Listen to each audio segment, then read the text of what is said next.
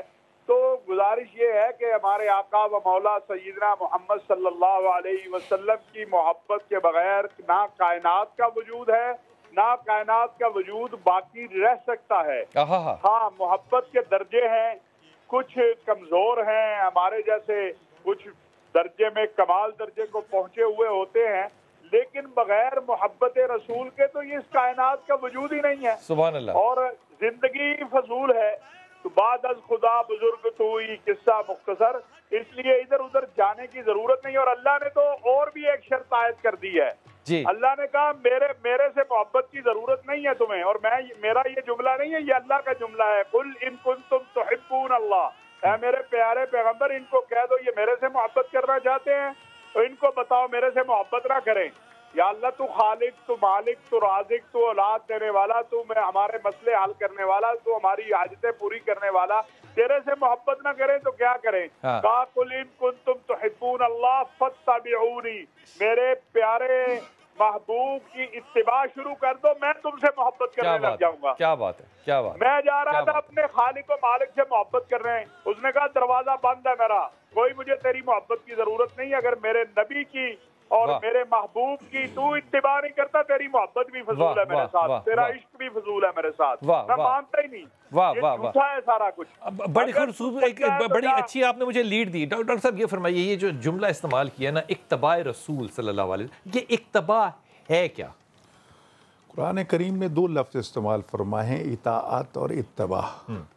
اطاعت اور اتباع، اطاعت جو ہے اس کا تعلق وہ قوانین، وہ ضوابط، جو سسٹم، جو نظام حکومت کے ساتھ تعلق رکھتے ہیں، جو رسول پاک صلی اللہ علیہ وسلم نے فرمایا عبادت ایسے کرنی ہے، نماز ایسے پڑھنی ہے، سارے حقوق العباد ہیں، ایسا ہوگا، کاروبار ایسا ہوگا۔ اور جو اتباع کا تعلق ہے یہ تو ایک عشق کا وہ مرحلہ ہے کہ جیسے جیسے محبوب کو دیکھتے جاؤ، کوئی سوچ نہیں ہے اس میں، سوچنے والی بات نہیں ہے۔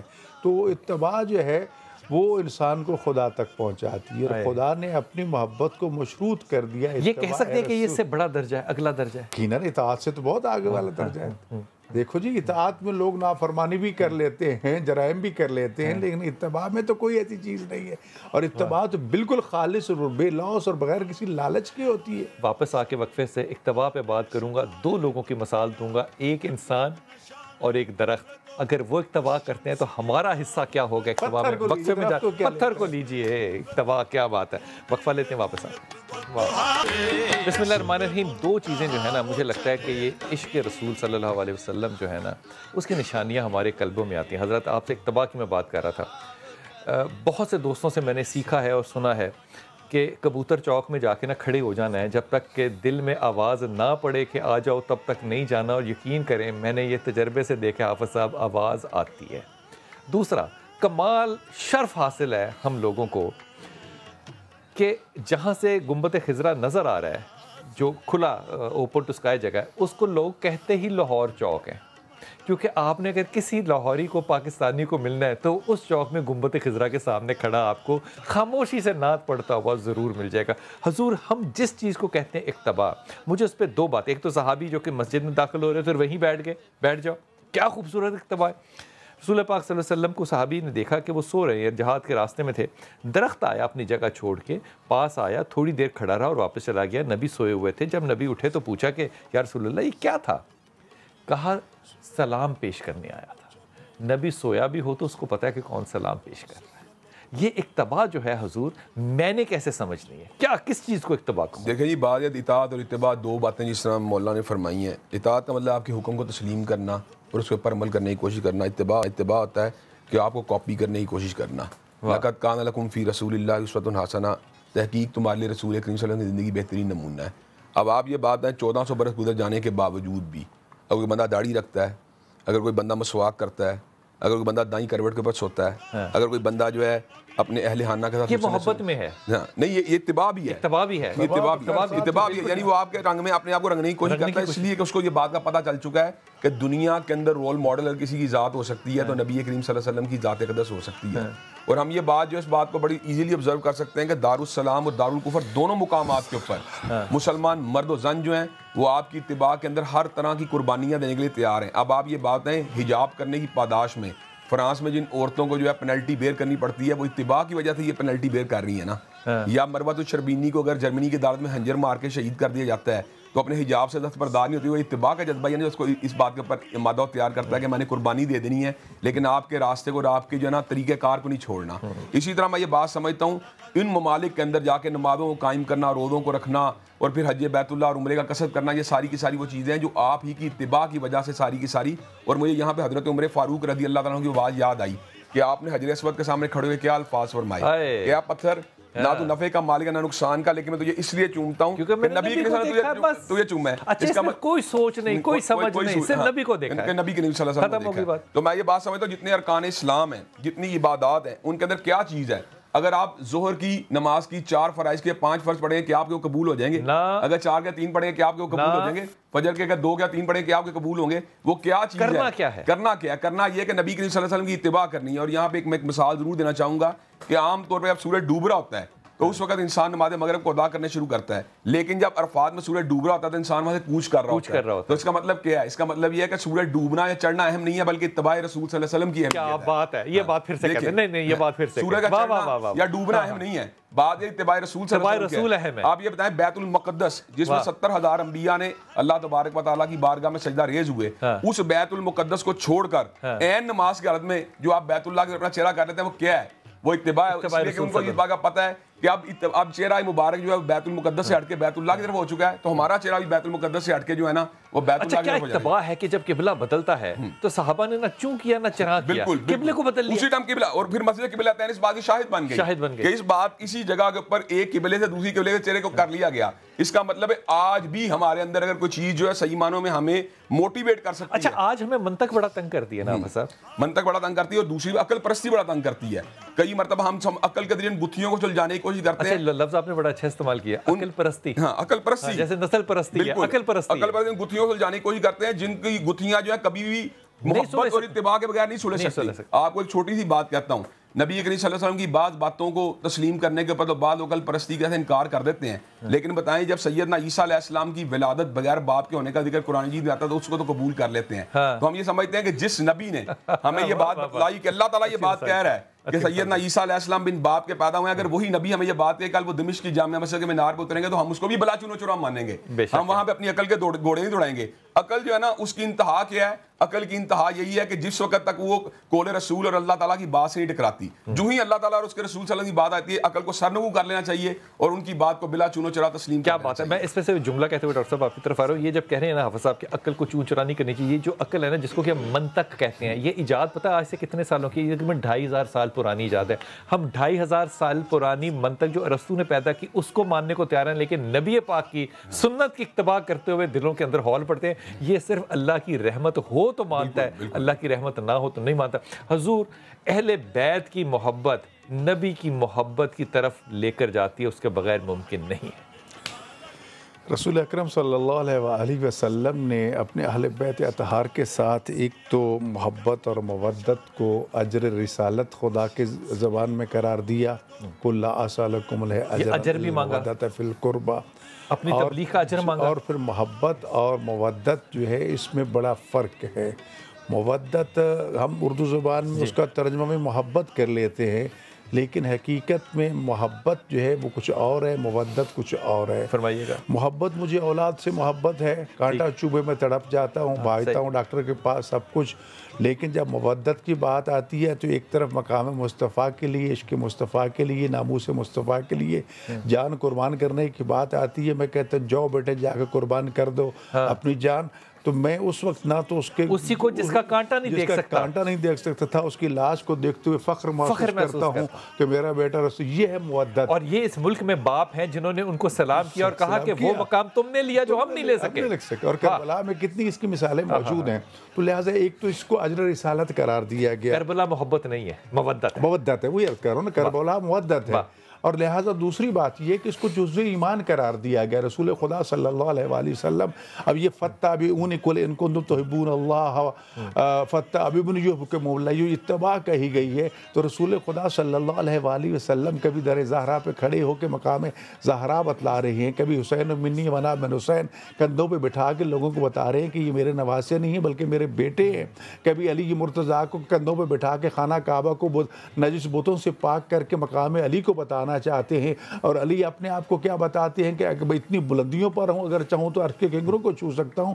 تو لہٰذا یاد رکھیے رسول خدا صلی اللہ علیہ وآلہ وسلم کو بھی ماننا ہے، اور جو وہ منوانا چاہتے ہیں جب تک اس کو نہیں مانیں گے اس وقت تک نہ دین مکمل ہوتا نہ ایمان. وہ کہتے ہیں مجھے بھی مانو اور میرے اہل بیت اطہار کو بھی مانو. جب تک میرے اہل بیت کو نہیں مانو گے نہ تمہارا دین مکمل ہوگا نہ تمہارا ایمان مکمل ہوگا. رہی فرمایا دو چیزیں چھوڑ کے جا رہا ہوں، ایک کتاب اور ایک میرے اہل بیت. جب تک ان دونوں کا دامن تھامے رکھو گے تب تک میں رسول زمانہ دیتا ہوں، نہ تو تم گمراہ ہوگے اور نہ یہ دونوں ایک دوسرے سے جدا. بہت ہی ممنون، میں بہت ہی ممنون، کمال ہے. لیکن میں کہتا ہوں کہ اگر زندگی بھی ہے نا تو وہ کم ہے یہ سارا ذکر کرنے کے لیے. لیکن دو جملے کہنے کے بعد حضرت آپ کی طرف آؤں گا اور کلام سنوں گا. حضرت عمر خطاب جو ہیں وہ ایک جگہ جنگ میں جا رہے ہیں تو ایک درخت کے نیچے جو ہیں وہ لیٹ جاتے ہیں، اور ایک خاص طور پہ ایک خاص جو میں لفظ جو استعمال کرنا چاہ رہا ہوں وہ پوسچر ہے. ایک خاص پوسچر بنا کے خاص طور پہ ہاتھ سر کے نیچے رکھ کے لیٹتے. تو صاحب کہتے ہیں کہ عمر خطاب آپ یہ سب قافلہ جا رہا ہے تو مصروفیت بڑی ہے، فوج ساری کھڑی ہے، تو آپ یہاں کیوں لیٹ گئے ہیں؟ کوئی خاص بات ہے؟ کہا نہیں کوئی خاص بات نہیں ہے. جب میں رسول کے ساتھ گزر رہا تھا تو میں نے رسول کو اسی طرح یہاں پہ لیٹے ہوئے دیکھا تھا. اس فیصلے پہ ہم عمر کو عمر خطاب رضی اللہ کہتے ہیں. میرے نبی نے 3 قسمیں کھائیں. کہا اگر معاف کر دو تو میں قسم کھاتا ہوں تمہاری عزت کم نہیں ہوگی. میرے نبی نے کہا کہ اگر تم صدقہ دو تو اللہ تمہارے مال میں اضافہ کرے گا. یہ قسم کھائی. یہ ساری قسمیں عبادات نہیں ہیں، یہ قسمیں کردار سازی ہیں. اگر میرے نبی نے مجھ پہ رحم کیا تو میں عبادات تو کروں گا جو اللہ کے حکم پر ہیں، لیکن وہ جو عشق رسول ہے یقین کیجئے وہ صرف اس وجہ سے آتا ہے. حضرت یہ دنیا ایک سمندر ہے مگر ساحل مدینہ ہے. ہر ایک موجے بلا کی راہ میں حائل مدینہ ہے. زمانہ دھوپ ہے اور چھاؤں ہے بس ایک بستی میں. بس ایک بستی. زمانہ